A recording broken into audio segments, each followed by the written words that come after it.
Golden State's president of basketball operations and general manager Bob Myers almost certainly doesn't have his 2 NBA championship rings without the Warriors' great collection of players and coaches. And, if not for Danny Ainge, he doesn't have something else. "Without him, I probably don't have this job," said Myers, who was hired as assistant GM in 2011 and got the big job a year later. "And that's the truth. That's not a stretch. I'm not just saying that for your story.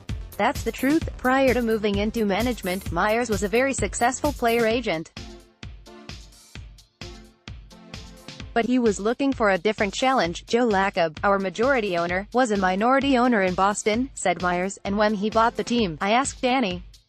Said, 'Do you know him at all?' He said he did, and I said, 'Can you help me get a meeting with him or talk to him?' And Danny said, 'Sure.' So I don't think I'm stretching any kind of truth by saying that short of Danny making that introduction, I don't ever meet Joe. There's no way I would have. So Danny Ainge is responsible for my occupation. It's true. If he tells you different, he's lying. I hope he's honest about that." Ainge tilted his head when Myers' comments were relayed. "Oh, I don't know about that," said the Celtics president of hoop operations. "I think he got that himself. And he's obviously done a great job there," but Myers' appreciation for Ainge goes further back. Myers was 2 years out of UCLA studying for his law degree when he started as an intern with agent Aaron Tellem. He quickly moved up the agency ladder. "When I began as an agent, Danny was always decent to me, and he didn't have a great reason to be," Myers said. "It wasn't because of my prowess in the industry. I didn't really have anything that I could offer, but he was always really decent. I'd see him at games and obviously he's a really good conversationalist. He's got great stories and great acumen. He always just treated me really kindly and was somebody that I'd ask for advice.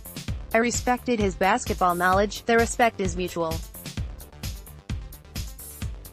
The two talked a lot about trades, but the only one executed was a 3-way deal with Miami that involved Jordan Crawford going to the Warriors. "Other than that, we've failed," said Myers. "We've talked about a lot more than we've actually done." Then he pointed to some of Ainge's more renowned moves and feigned fear. "I'm afraid to do deals with him," Myers said. "It's frightening," then adding, "No, I'm not. Actually, I find the better relationship you have with a peer, the more likely you are able to do business with them. We have a good relationship, but we just haven't met on a deal. Why? I don't know. But I find it easier to do deals with people you're more familiar with, and there was a chance the familiarity would have grown this late spring." The Celtics came within a game of meeting the Warriors in the NBA Finals. Let's just say the Warriors basketball boss won't be stunned in the least if the Celtics are playing at this time next year. "They've got great ownership," Myers said. "They've got a great brand in the Boston Celtics. They've got great leadership with Danny and coach Brad Stevens. The players are hugely important, but Danny's been there 15 years and Brad's been there 5 years.